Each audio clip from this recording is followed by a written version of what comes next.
The maritime trade history of Orissa dates back to 4th century AD. Its trade links extended to the Mediterranean region in the west and the Southeast Asian islands of Sri Lanka, Malaysia and Indonesia in the east. Merchant ships sailed to and from the major trading ports of Palur, Gopalpur, Pithunda and Dhamra. While many of the ancient ports were forgotten with time, Dhamra was vibrant till after the British rule and was an important trade and commerce link between Bengal, Orissa and the Southeast Asia. The first official notification defining the limits of the port dates back to 1881, which was subsequently revised in 1931. The eastern states of India, namely Orissa, Jharkhand and Chhattisgarh, are rich in mineral resources like iron, manganese, bauxite, coal, etc. Cargo such as these need large vessels and therefore deep water ports. The existing ports along the eastern coast like Kolkata, Haldia and Paradip have neither the capacity nor the depth to handle such vessels. It therefore became essential to build a deep water port in the eastern coast which could handle large-sized vessels and therefore more cargo. In 1990, IIT Chennai suggested Dhamra as the ideal location for a deep water port, and the government of Orissa did a detailed feasibility study in 1996.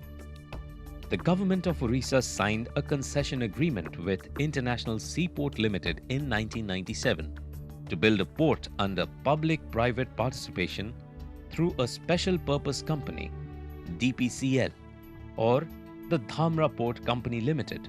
In 2004, Dpcl became a 50-50 joint venture of Tata Steel and L&T.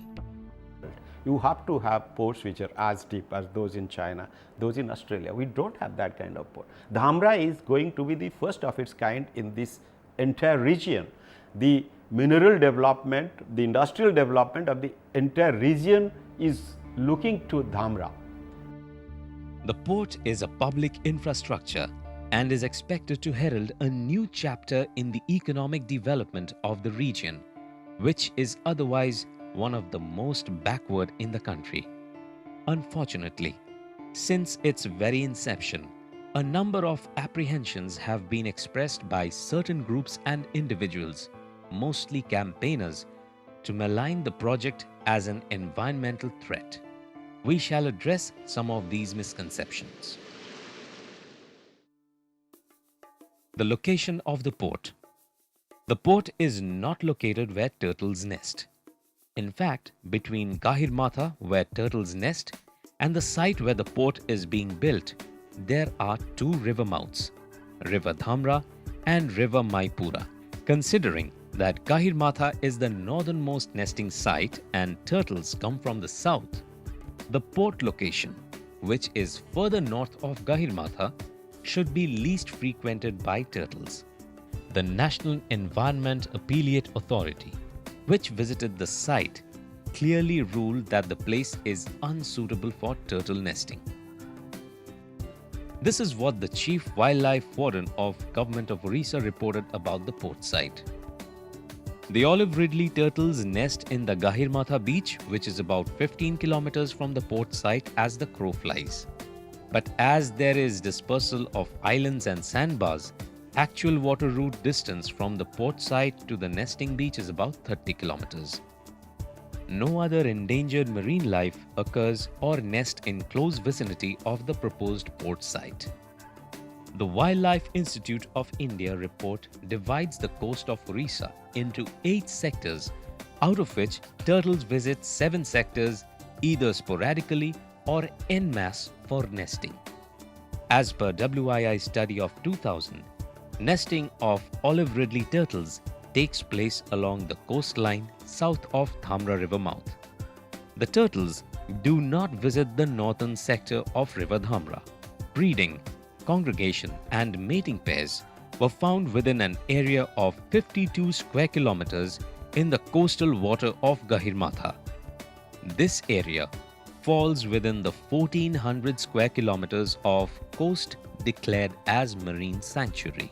The upcoming port area is sufficiently away from the outer limits of the buffer area of National Marine Sanctuary. If we had shifted it little south, we would have been inside the total sanctuary. And if we go little further north, we will be inside an area which has been earmarked as military practice area. So there is no question of going further north also. The port developers have, however, remained open to funding and facilitating further studies by anyone who has doubts or concerns. WWF India and BNHS, who agreed to undertake such study, withdrew from the same, although the Port Authority suspended construction for about a year to facilitate the study. No plausible reason was given for the withdrawal. Dpcl is aware of its social responsibilities and invited IUCN, International Union for Conservation of Nature, the world's premier scientific body on conservation, to help assess the situation and put in place an appropriate environment management plan, reaffirming that shipping activity and turtle habitations coexist in many parts of the world. IUCN identified 3 immediate areas of concern: dredging, lighting, and environmental impacts resulting from secondary development. In collaboration with Marine Turtle Specialist Group, IUCN coordinated monitoring of dredging activities and have advised on detailed specifications for turtle-friendly lights for the Dhamra port facility. Turtle deflectors have been installed in the drag heads of the dredgers working in the port area and further. Dhamra is going to become the first port in India to install the dark sky lighting system, which is turtle-friendly. That hatching takes place only during about 10 days in a year. There is no logic, there is no wisdom in plunging the entire coast of Orissa into darkness just for those 10 days, because enough care can be taken during those 10 days and even during the rest of the year by using the right kind of lights. IUCN has also played a key role in conservation. It is creating awareness amongst local community and is also facilitating various studies to identify the research gaps for conservation of turtles in the area. In addition, Dpcl has initiated the Environment Monitoring Committee to ensure compliance with conditions of environmental clearance.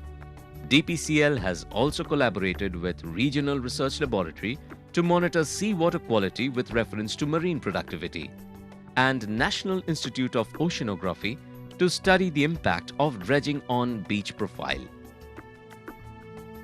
Dpcl has also initiated programs for betterment of the lives of periphery and fishermen community, realizing that lack of knowledge and poverty is a hindrance to the conservation process.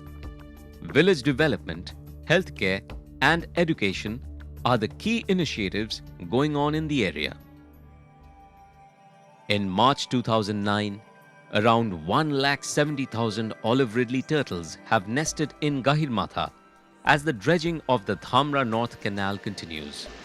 As Dpcl prepares to set an example for an environmentally sustainable port of the future, the olive ridley turtles continue to visit the Orissa coast as they have for thousands of years, and the Aribada continues.